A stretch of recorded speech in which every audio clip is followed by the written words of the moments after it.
அன்பு நண்பர்கள் அனைவருக்கும் வணக்கம். வாழ்க வையகம், வாழ்க வளத்துடன். முதல் விஷயம், பாட்டாளி மக்கள் கட்சியுடைய தலைவர் திரு அன்புமணி ராமதாஸ் அவர்களுக்கு, டாக்டர் அன்புமணி ராமதாஸ் அவர்களுக்கு என் மனமார்ந்த நன்றி. ஒரு ஜெர்மன் வங்கி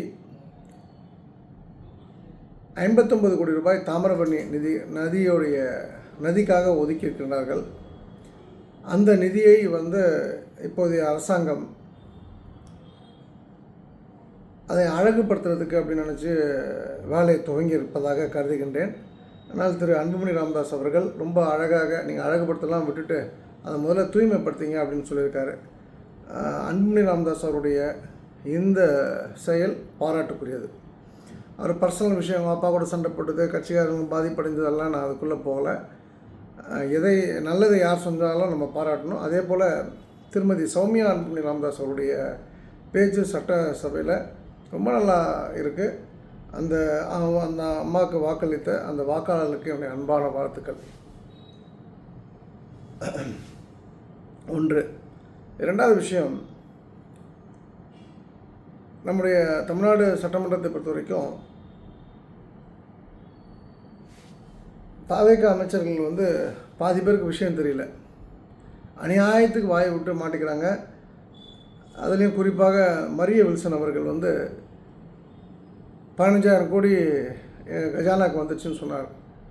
எப்படியா 100 நாளில் 15,000 கோடி வந்திருக்கும், அது எனக்கு சொல்லி அப்படின்னு முன்னாள் நிதியமைச்சர், படித்தவர், எங்களுடைய கல்லூரி சீனியர், சூப்பர் சீனியர், எனக்கு 5 வருஷம் முன்னாடி படித்தவர் திரு தங்கம் தென்னரசு அவர்கள் கேட்ட உடனே வந்துகிட்டே இருக்குது.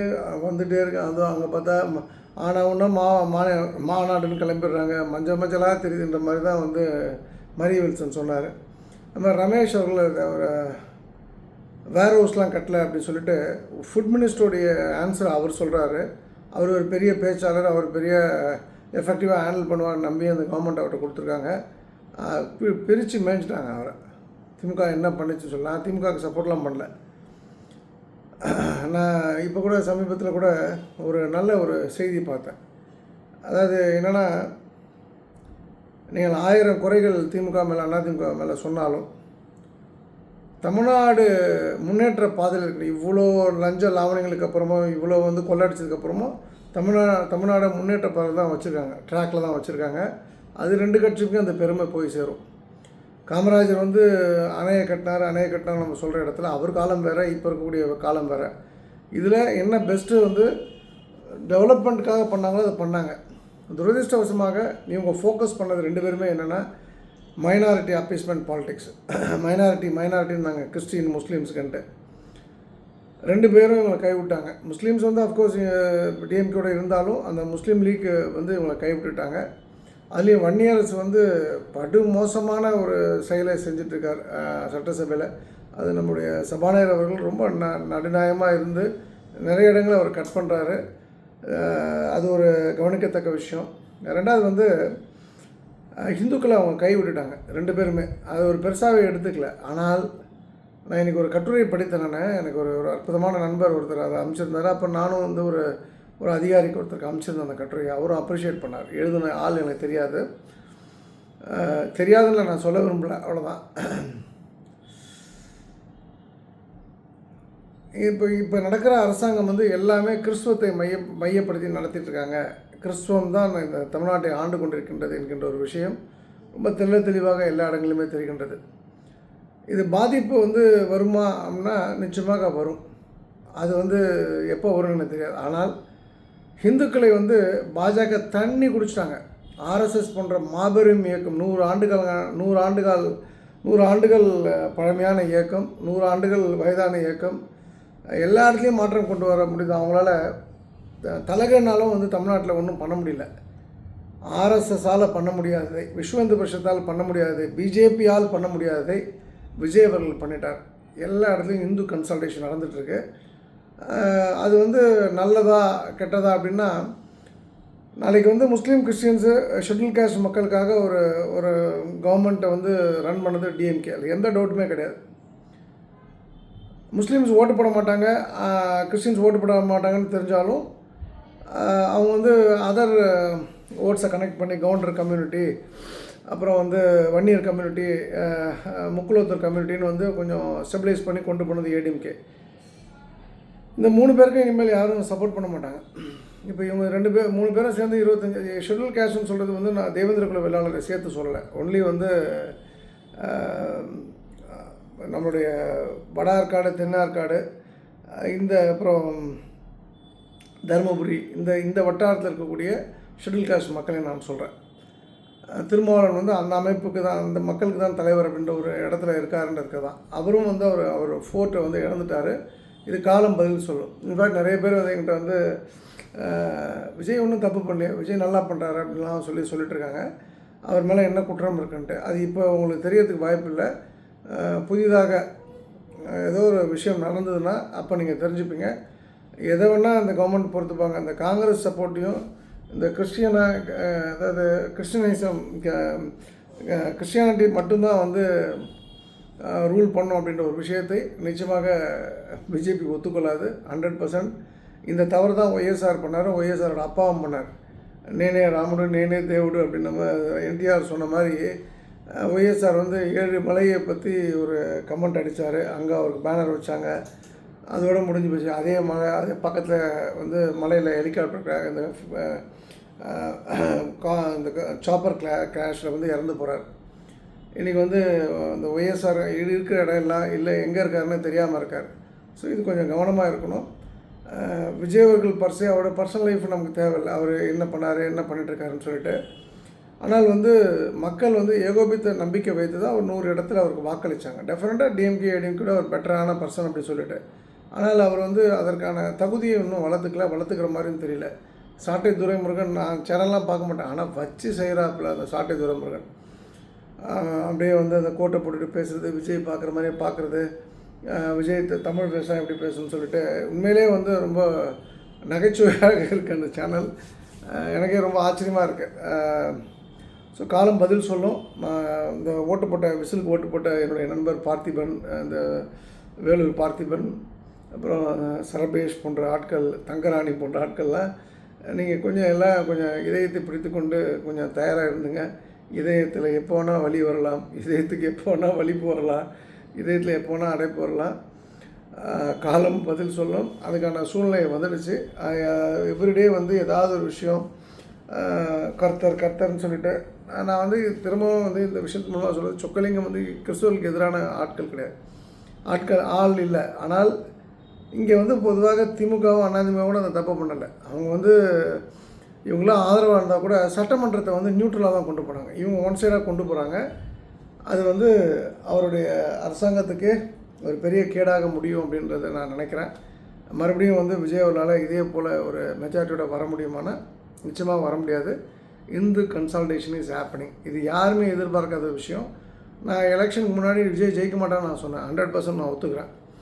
ஆனால் அது 30% ஓட்டு வாங்குவார்ன்றதை நான் வந்து பதிய வைத்தேன். நான் யார்கிட்ட பதிய வைக்கணுமோ அது இன்றைக்கும் ஒரு 2 days பேக் கூட எனக்கு பாராட்டினாங்க. அது எப்படி இது கணிச்சு அப்படின்னு சொல்லிட்டு. எலெக்ஷன் அன்றைக்கி அந்த போலிங்கை பார்த்தோன்னா 35% மேலே விஜய் வாங்குவார். அவர் ஜெயிப்பார்னு நான் நினைக்கல. டிஎம்கே 40%, 41% இருப்பாங்க. Vijay will come to second place. ADMK ஒரு 70 இடத்துல வாஷ் அவுட் ஆவாங்க. அதாவது டெபாசிட் போயிடும் அப்படின்னு நினச்சேன். 26-30 இடத்துல டெபாசிட் போயிருக்கு. பட் அது நான் ப்ரிடிக்ஷன் வந்து கவர்மெண்ட் ஃபார்மேஷனில் தப்பு நடந்திருக்கலாம் சில கால்குலேஷனில். ஆனால் எல்லா டைமும் அது நடக்காது. இந்த டைமும் தப்பாக நடக்கணும்னு நீங்கள் வேண்டிக்கிட்டீங்கன்னா அது நடந்துட்டு போடும். எனக்கு ஒன்றும் மேட்டர் இல்லை. பட் நானும் இருப்பேன், நீங்களும் இருப்பீங்க. இதை நீங்கள் பார்க்க தான் போகிறீங்க. பட் அந்த வீழ்ச்சி வந்து நான் நல்லதாக பார்க்கல. விஜயோட கவர்மெண்ட் ஏதாவது வந்து டிஸ்டர்பன்ஸ் வந்ததுன்னா அது காரணம் Aadhav Arjuna, number 1. Number 2 Maria Wilson, number 3 Ramesh, number 4 சில மந்திரிகள் இருக்காங்க. நான் பேர் சொல்ல விரும்பலை. எனக்கு தெரிந்த வரைக்கும் நான் பார்த்து ரொம்ப ஆச்சரியப்பட்ட ஒரு தமிழ் உச்சரிப்பு வந்து அந்த மந்திரிகளில் அவினாசி தனி தொகுதியில் ஜெயிச்ச கமலி அவளை உச்சரிப்பு ரொம்ப அழகாக இருந்தது. தைரியமாக தெளிவாக போல்டாக பேசினாங்க. அவருக்கு என்னுடைய அன்பான வாழ்த்துக்கள். ஆதவ அர்ஜுனா வந்து இந்த உதயநிதி ஸ்டாலினை அட்டாக் பண்ணுறதை விட்டு ஒழுங்காக அந்த ஃபைல்ஸை பார்த்து அடுத்த கட்டம் அந்த கவர்மெண்ட்டை நல்ல பேர் வாங்க வைக்கிறது அப்படின்றத பார்க்கணும். இப்போ இந்த கீர்த்தனால நேற்று ஒரு சூசைடில் ஒரு விஷயம் பண்ணாங்க பாருங்கள். ஒரு 1 லட்சம் ரூபாய் போட்டு ஒரு கேப்புக்கு ஒரு இன்கம் ஒரு பெய்டப் கேப்பில் உள்ள ஒரு கம்பெனியை வச்சு 10,000 கோடி முதலீடு டேட்டா சென்டருக்கு திருச்செந்தூருக்கு கொண்டு வராங்கன்னு சொல்லிட்டு ஒரு விஷயத்தை சிஎம் ஏமாற்றிருக்காங்க. இதே போல் தான் அதிகாரிகள் வந்து ஸ்டாலின் அவர்களை ஏமாற்றினாங்க, திரு விஜய் அவர்களையும் இதே போல் தான் ஏமாற்றிட்டுருக்காங்க. நேற்று அந்த ஏமாற்றம்ன்றது வந்து நேற்று ட்விட்டரில் வந்து வச்சு செய்யப்பட்டார் 10,000 கோடி இதுக்கு. ஸோ கவனம் இருக்கட்டும், இது வந்து அரசியல் செய்தி மக்களுக்கு தெரியணுன்றதுக்காக இந்த விஷயத்தை நான் சொல்கிறேன். அண்டு நாம் பார்க்க வேண்டிய விஷயம் வந்து நிறைய விஷயங்கள் உள்ளது. 2 பொதுவான விஷயங்கள். ஒன்று, உங்களுக்கு வந்து ரகசியம் சொல்பவள் யாராவது இருந்தால் ஞாபகம் கொள்ளுங்கள், உங்கள் ரகசியங்களை விற்பதற்கு அவர்தான் முதலில் தயாராக இருப்பார் என்று. ஸோ கவனம் இருக்கட்டும். அப்புறம் ஒரு மனிதனை வந்து நம்ம எப்படி வந்து ஜட்ஜ் பண்ணலான்னா, அவனுடைய அவன் எனிமி யார், அவன் இப்போ நான் இருக்கேன்னா என்னுடைய எதிரி யாருன்றதை வச்சு நான் என்ன ஜட்ஜ் பண்ணலாம். இப்போ உதாரணத்துக்கு ஒரு ரோட்டில் காய்கறி விற்கிறவன், ரோட்டில் கையேந்தி பவுனில் வந்து இட்லி விற்கிறவன், டெய்லி வீட்டுக்கு வந்து நம்ம போடுற குப்பையை சுத்தம் செய்யக்கூடிய தொழிலாளி, இவங்க தான் என் எதிரி அப்படின்னு சொன்னால், நான் வந்து என்னுடைய தராதரம் அந்தளவுக்கு தான். நானும் ஒரு குப்பை பையில தான் இருப்பேன். இப்போ என்னுடைய எதிரி உதாரணத்துக்கு இப்போ எடப்பாடி எதிரி அப்படின்னு சொன்னால், ஸ்டாலின் நான் சொன்னார்னா ஈக்குவலைஸ் பண்ணுறாங்க. உங்களுக்கு புரியறதுக்காக நான் சொல்கிறேன். உங்கள் எதிரியை வந்து யார் என்று நீங்கள் அடையாளம் காட்டும்போது நீங்கள் யார் என்று பிறரால் கணிக்கப்படுவீர்கள். இதுதான் மெத்தடாலஜி. ஸோ நமக்கு எதிரியாக யாரும் இருக்கக்கூடாது. ஒரு காலம் அப்படி இருந்தாலும் அந்த எதிரி வந்து நமக்கு மேலே இருக்கக்கூடிய ஆளாக இருக்கணும், கீழே இருக்கக்கூடிய ஆளாக இருக்கக்கூடாது. அண்டு நான் வந்து சின்ன சின்ன விஷயங்களை நான் சேர்த்து சொல்ல போகிறேன். ஒரு சைனீஸ் ப்ரோவர்ப், அது என்னென்னா பழமொழி. நீங்கள் அதாவது you want to be happy, நீங்கள் ரொம்ப மகிழ்ச்சியாக இருக்கணும்னு ஆசைப்பட்டீங்க அப்படின்னா அது எவ்வளோ நேரத்துக்கு, 1 மணி நேரத்துக்கு அப்படின்னு சொன்னால் உடனே ஒரு குட்டி தூக்கம் போடுங்க. ஒரு நாளைக்கு அப்படின்னு சொன்னால் உடனே பிக்னிக் எங்கன்னா போயிடுங்க. ஒரு மாதத்துக்கு அப்படின்னு சொன்னால் மேரி எ விமன், அதாவது கல்யாணம் ஆகலைன்னா. இப்போ நான் உடனே நாட் 7 ஆனால் மதிப்பிற்கும் மதிப்பிற்கும் மரியாதைக்குரிய மாண்புமிகு ஏபிசிஆர்னா என்ன தான் கல்யாணம் பண்ண சொன்னீங்களா, நான் வந்து அவங்கள பண்ணிக்கலாம் இவங்கள பண்ணிக்கலாம் கேட்டுறாதீங்க. கல்யாணம் ஆகாதவங்க கல்யாணம் பண்ணிங்க. If you want to be happy for a month, if you want to be very happy for a year அப்படின்னா செல்வத்தை மரபு உரிமையாக பெறுதல், அதாவது இன்ஹெரிட்டன்ஸ். எப்படி சொல்கிறது, யாராவது ஒருத்தவங்களுக்கு மொத்த சொத்தையும் உங்களுக்கு வாரி கொடுத்தா மகிழ்ச்சி இருக்கும் இல்லையா. இப்போ எப்படி எம்ஏஎம் ராமசாமி அவர் பையன் வளர்ப்பு பையன் பேர் ஏஎம்ஆர் முத்தையாக கொடுத்தாரு, அதுபோல். இப்போ நான் சொல்லிட்டேன் வந்து பர் நீங்கள் வந்து you want to be happy for per hour, for an hour, for a day, for a month, for a year நான் சொல்லிட்டேன். For life time, for ever நீங்கள் எப்போவுமே மகிழ்ச்சியாக இருக்குன்னா கோ அண்ட் ஹெல்ப் அதர்ஸ், நீங்கள் அடுத்தவர்களை மகிழ்ச்சியாக வைத்துக் கொள்ளுங்கள். இது ஒரு புகழப்பட்ட சைனீஸோட ப்ரோவர்பு. இதுதான் ரொம்ப முக்கியமான விஷயம். Go and help others.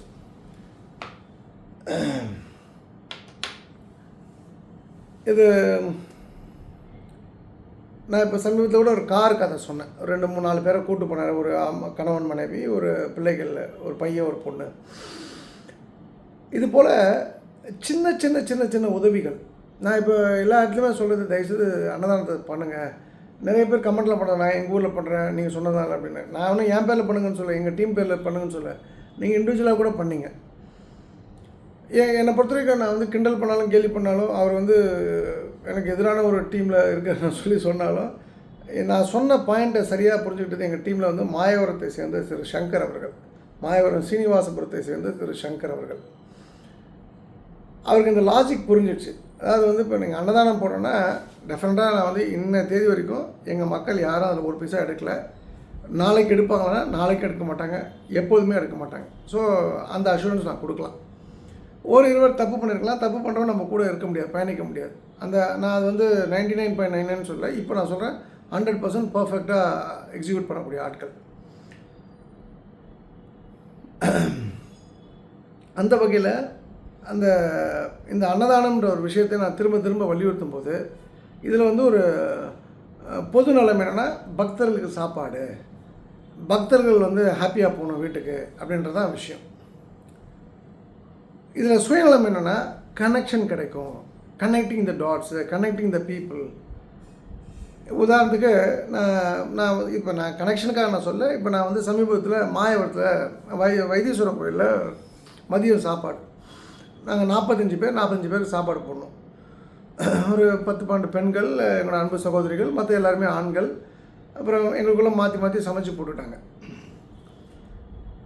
அதில் வந்து நீங்கள் பார்த்தீங்கன்னா ஒரு 5 பேர் வந்து உட்காந்துட்டாங்க. பழைய சொக்கலிங்கம்னா எப்படி நான் அது பிஹேவ் பண்ணுவேன்னா, நம்ம ஆளுங்களுக்கு சாப்பாடு போக தான் மிச்சவங்களுக்கு அப்படின்னு சொல்லிட்டு.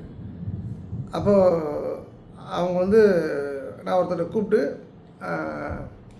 அம்மா இது எங்களுக்கு டீமுக்கான சாப்பாடு, நாங்கள் தனி குழு அப்படின்னு சொல்லிடுவோன்னே அவங்க ஏஞ்சிட்டாங்க.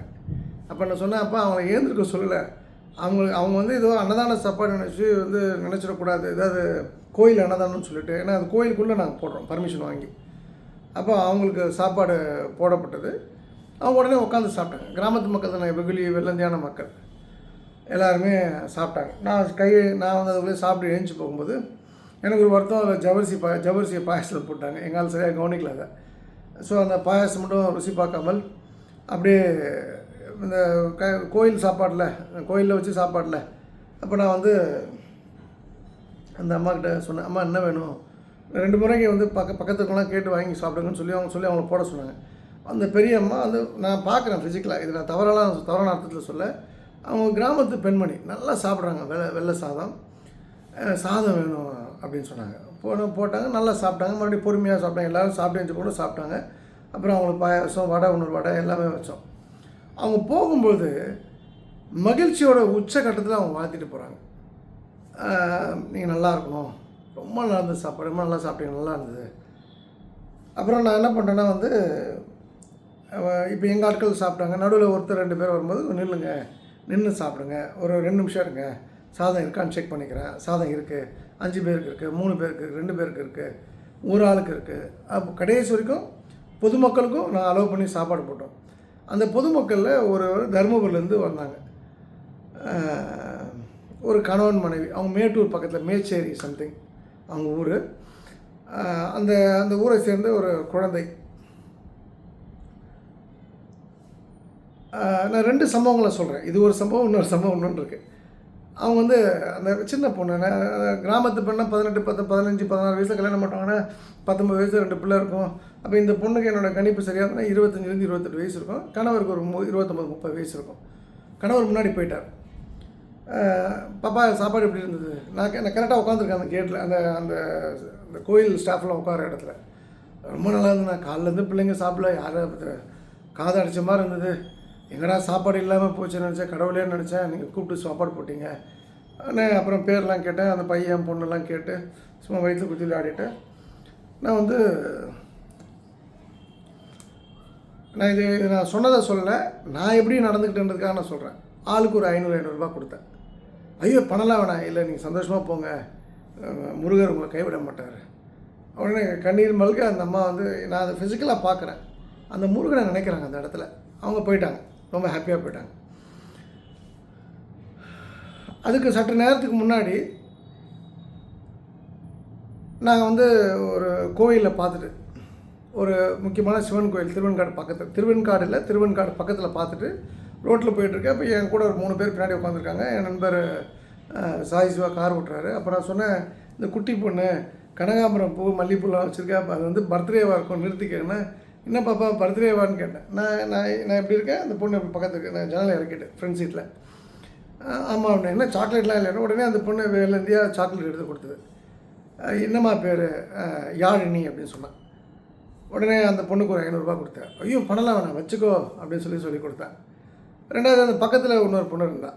அந்த பொண்ணுக்கு மனசு சங்கடப்படக்கூடாது இல்லையா. உடனே அவள் பேரை கேட்டு அந்த பொண்ணுக்கு ஒரு 500 ரூபா கொடுத்தேன். 2 பேருக்கும் பயங்கர மகிழ்ச்சி.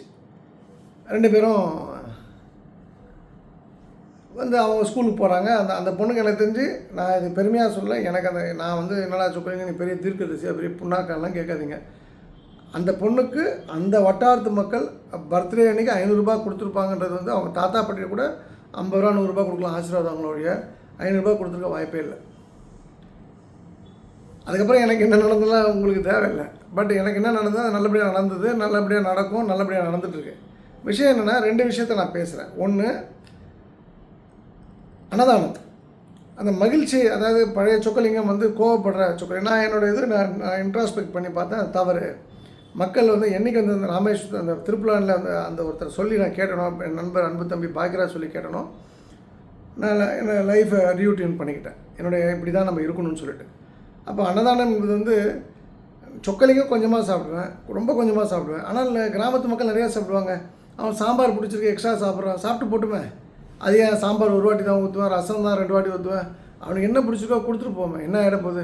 சாம்பாரை குடிச்சு நான் தேசம் வந்து பூமிக்குள்ளே போயிட போகுது. அப்போ அந்த இடத்துல அன்னதானம்ன்றது ஒரு விஷயம் வந்து மக்களை மகிழ்ச்சிக்குள்ளாகக்கூடிய விஷயம். அவங்களோட பாணியில் போனா அப்படின்றத புரிஞ்சுக்கிட்டேன். அதை வந்து சரியாக புரிஞ்சுக்கிட்டு வந்து என்னுடைய சங்கர். இதன் மூலமாக கான்டாக்ட் கிடைக்கணும். அந்த கான்டாக்ட் அவருக்கு கிடைச்சிருக்கு. அதனால தான் இந்த முறை திருவாரூர் அன்னதானம், இதுக்கு முந்தின முறை திருவாரூர் கலெக்டரே வந்து அன்னதானத்தை துவக்கி வச்சார். அதுதான் திரு சங்கரோட ஸ்பெஷாலிட்டி. நம்பர் 2, இப்போ அந்த குழந்தைக்கு ஒரு ஒரு சாக்லேட் கொடுக்குறேன், ஒரு சாக்லேட்டை வாங்குகிறேன், 4-5 சாக்லேட் எடுத்துக்கிட்டு, இன்னும் எனக்கு மட்டுமே எல்லாத்துக்கும் கொடுக்குறேன். அப்புறம் அதுக்கு பணம்லாம் கொடுத்து கிளம்புனதுக்கப்புறம் என் வாழ்க்கையில் 55 வருடங்களில் எனக்கு இதுவரை கிடைத்திராத மகிழ்ச்சி அன்று கிடைத்தது. சில சங்கடங்கள்லாம் இருந்தது. டே ஸ்டார்ட்டில் பெயின்ஃபுல்லாக இருந்தது. சில விஷயங்கள் அதெல்லாம் விட்டுருவோம். ஆனால் அதை நான் இப்போ என்னால் சொல்ல முடியாது. அந்த விஷயத்தை நான் ஒரு 3-4 மாதங்களுக்கு பிறகு அந்த விஷயத்த சொல்கிறேன். நிச்சயமாக நான் மறக்க மாட்டேன். இதை நான் நிச்சயமாக சொல்லியே ஆவேன். அது என் லைஃப்பில் அவ்வளோ ஹாப்பி ஃபீல் வந்து கிடையாது. இன்றைக்கி ஆடிப்பூர் அன்றைக்கி நான் சொல்கிறேன். அதாவது இன்றைக்கி ஸ்ரீவில்லிபுத்தூர் தாயாரோட பிறந்தநாள். தாயாரை பார்த்ததை விட மகிழ்ச்சியான ஒரு தருணம், ஒரு ஒரு இன்னும் ஒரு பெரிய ஹாப்பினஸ் அந்த ஒரு சம்பவத்தால் கிடைச்சதாக நான் உணர்கின்றேன். ஸோ நீங்களும் இந்த கதையில் சொன்ன ஒரு விஷயம் தான் இருக்குது. சின்ன கதை நீங்கள் வந்து கிராஸ் பண்ணி போயிடாதீங்க. Go and help others. Help பண்ணுறது வந்து நோய்க்கு கொடுக்குறது, சாப்பாடு கொடுக்குறது மட்டும் இல்லை. அடுத்தூரில் என்னுடைய மானசீக குரு வந்து இந்த இடத்துல பாக்கியராஜ் அவர்கள், இந்த இயக்குனர் பாக்கியராஜ், நடிகர் பாக்கியராஜ். அவர் கூட நான் வந்து ஒரு 2 hours ட்ராவல் பண்ண ஒரு எஃபெக்டாக என்னவோ, இன்ப அதிர்ச்சி என்பது வந்து ரொம்ப முக்கியமான விஷயம். உங்களுக்கு ஒரு இன்ப அதிர்ச்சி வரணும் அப்படின்னா நீங்கள் எல்லாருக்கும் எப்போ போய் இன்ப அதிர்ச்சி கொடுத்துட்டே இருக்கணும். நீங்கள் இங்கே இன்ப அதிர்ச்சி கொடுத்துட்டு எனக்கு இன்னும் வரல அப்படின்னு சொல்லலைங்க, உங்கள் நம்பர் என்ன, டைரக்ட் நம்பர் என்ன, நான் ஃபோன் பண்ணி கேட்கலாம் அர்த்தங்க. நீங்கள் அதை விட்டுருங்க. அதை நீங்கள் வந்து பிடிச்சி தொங்காதீங்க. இது சொக்கலிங்க சொல்லியிருக்கான், பண்ணுங்க, அவ்வளோதான், முடிஞ்சு போச்சு. அதுக்கப்புறம் என்ன நடக்குது, அப்புறம் நான் நடக்கிறத பார்த்துக்கலாம். நடக்கலைன்னா என்ன, இது ஒரு குழந்தைக்கு தானே 500 ரூபாய் கொடுத்தேன், ஒரு 2 பிள்ளைங்க கிராமத்து பெண் குழந்தைக்கு தானே கொடுத்தேன், அதனை வந்து நம்ம கோயம்புத்தூர் காலேஜ் பெண்கள் மாதிரி ட்ரக் வாங்கி யூஸ் பண்ண போதா, இல்லை தண்ணி அடிக்க போதா? நீங்கள் அந்த போய் கோயம்புத்தூரில் பார்லாம் பார்க்கணும். நான் ஒரு 6-8 மாதத்துக்கு முன்னாடி ஒரு ஹோட்டலில் சாப்பிட்றேன். அங்கே வந்து பியர் சப்ளை பண்ணியிருந்தாங்க. நான் அங்கே லிக்கர் சப்ளை இருந்தது. பார்த்தீங்கன்னா அங்கே இருக்கக்கூடிய பெண்கள் தான், திருப்பூர் அண்ட் கோயம்புத்தூர் பெண்கள் தான் எல்லாம் 20 வயசுலேருந்து 23 வயசுக்குள்ளே தான் உட்காந்து சரக்கு அடிச்சிட்ருக்காங்க. அதுபோல் இல்லை இந்த பிள்ளைங்க பண்ண போடல. என்ன ஒரு 3வது 4வது படிக்கிற பிள்ளை, 5வது படிக்கிற பிள்ளை, 6வது படிக்கிற பிள்ளை என்ன பண்ண போகுது? ஸோ நீங்கள் வந்து நீங்களும் வந்து இந்த பிறரை மகிழ்ச்சியில் எப்படி ஆற்றுதுன்றது சிந்தனையோடு நீங்கள் தூங்க போங்க. உங்களுக்கான மகிழ்ச்சி உங்களை வந்து சேரும். நான் வந்து இந்த ஃபஸ்ட்டு சொன்னேன் பார்த்தீங்களா, உன்னுடைய எனிமி யார், இப்போ சொக்கலிங்கத்துக்கு எதிரி யாருன்றதை வச்சு தான் சொக்கலிங்கம் வந்து எடைப்படப்படுவான். எனக்கு அது போல் நான் தூக்கி கொண்டாடுற அளவுக்கு பெரிய அஜித் குமார் அவர்கள் சொன்னது போல் அது மாதிரிலாம் எனிமி இல்லை. But at the same time நான் சொல்கிறது, என்னுடைய ஃபிலாசபி ரொம்ப சிம்பிள். என்னுடைய ஃபிலாசபி வந்து எனக்கு எதிரிகள் கிடையாது. என்னை நம்பினா, என்னை முழுசாக என்கிட்ட வந்து சரண்டர்ட் அப்படின்னு சொன்னால் உயிரை கொடுத்து அந்த தோல் கொடுத்து நிப்பாட்டுவேன். என்னை போட்டு பார்க்க நினச்சி, என்னை அழிக்கணும்னு நினச்சேன், என்னை ஒழிக்கணும்னு நினச்சாங்கன்னா என்ன எக்ஸ்ட்ரீம் பண்ணால் போவேன். நான் சொக்கலிங்க நீ சொல்லியிருக்கேன், யாரையும் போய் சண்டை வந்துன்னா மன்னித்து விட இயேசுபிரான் போல் கிரட்ஜ் வன்மம் கூட அதெல்லாம் சொல்லிடுவேன்னா, ஆமாம் கிரட்ஜு கூட அதுதான். இப்போ எனக்கு ஒருத்தன் துரோகம் பண்ணிட்டான், ஒருத்தன் எனக்கு வந்து என்னை வந்து முதுகில் குத்திட்டான் அப்படின்னா, அவனுக்கு அந்த முதுகில் குத்துனதுக்கான வழி அவனுக்கு புரியணும்ல.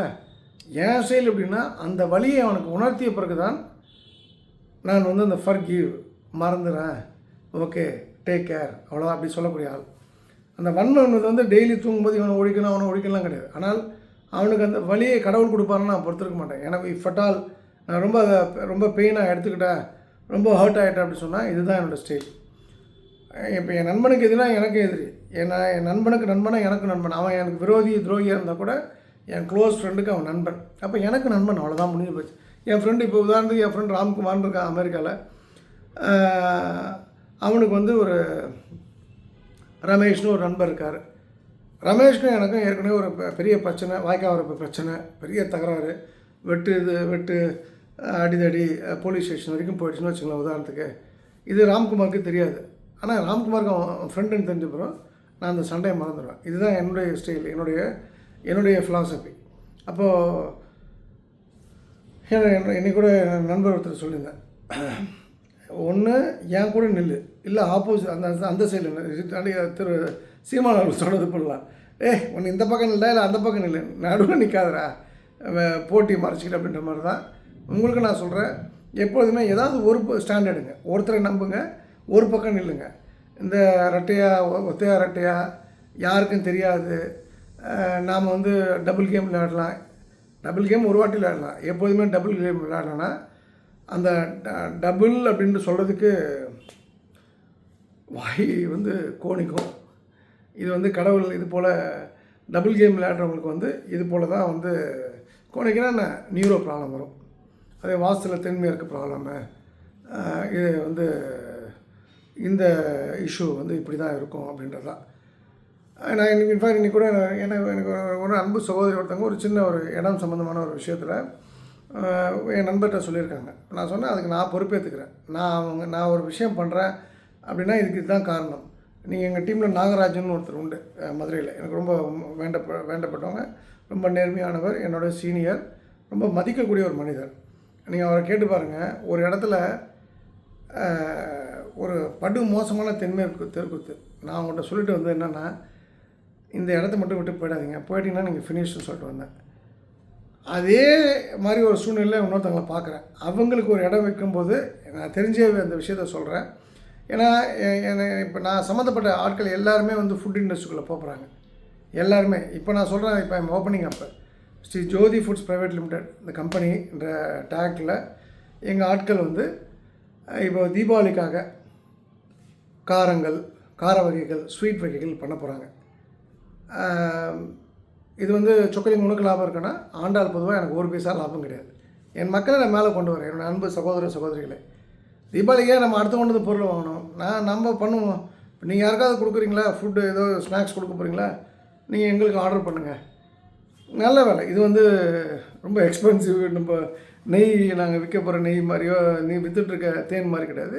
இதுக்கு மார்க்கெட்டில் என்ன ரேட்டோ நார்மலாக எப்படி பண்ணுவாங்க, 10% 12% ப்ராஃபிட்னா அது போல் வைத்து தான் இதை நாங்கள் பண்ண போகிறோம். பட் இது மேசிவாக பண்ண போகிறோம். 32 பெண்கள், கிட்டத்தட்ட 20 ஆண்கள் சேர்ந்து தமிழ்நாடு முழுக்க டிஸ்ட்ரிபியூட் பண்ண போகிறோம். இது வந்து நான் உங்களுக்கு சொல்கிறேன். அதாவது வந்து இந்த தென்மேற்கு அப்படின்னு வரனால இந்த விஷயத்த சொன்னேன் ஒரு அன்பு சகோதரிகிட்ட. அவங்க இன்ஃபேக்ட் எனக்கு பதில் சொல்லுவாங்க, உங்களை போய் நான் சந்தேகப்படுவேண்ணே அப்படின்னு ரொம்ப கண் கலங்கிட்டாங்க. சிலர்லாம் நம்ம கூட லைஃப் லாங் இருப்பாங்க. ஆனால் அது போல் நான் சிலர் கூட லைஃப் லாங் இருக்குன்னு ஆசைப்பட்றேன். அதில் என்கிட்ட இன்றைக்கி பேசணும், நான் மெசேஜ் பண்ண அந்த சகோதரியும் ஒருத்தாங்க. ஸோ இந்த பாயிண்ட் இதெல்லாம் எதுக்காக இந்த விஷயம் சொல்கிறேன்னா, எல்லாமே உணவு தான். நேற்று சொல்லலையா, சோறு தான் எல்லாமே. இந்த சோறு இதை வச்சு தான் எல்லாமே இருக்குது. சோத்தால் அடுத்தவனை அவமானப்படுத்தக்கூடாது. சோறு போட்டு சொந்தங்களை சம்பாதிக்கணும் அப்படின்றது என்னுடைய நியூ ஃபிலாசபி. அப்போது உங்கள் எல்லாருக்குமே நான் சொல்கிறது, சோறை போடுங்க, ஸ்வீட் எடுங்க, கொண்டாடுங்கன்ற மாதிரி சோறை போடுங்க, வாழ்க்கையை கொண்டாடுங்க. அந்த கொண்டாட்டத்தை நான் அனுபவித்து கொண்டிருக்கிறேன், நீங்களும் அனுபவிக்க வேண்டும். இதில் 2 விஷயம் கனெக்ட் பண்ணிங்க. இது அந்த கதையில் சொன்னது சைனீஸ் ப்ரோவர்பில் help others, give happy to others. இது 2 தான் வாழ்க்கையோட ஃபண்டமெண்டல் ரூலு. மிச்ச விஷயங்களை நாளைக்கு பார்ப்போம். இதோட தொடர்புடைய விஷயங்களை. இந்த அருமையான வாய்ப்புக்கு நன்றி. சர்வம் கிருஷ்ணார்ப்பணம். ஸ்ரீராமஜெயம், ஸ்ரீராமஜெயம், ஸ்ரீராமஜெயம்.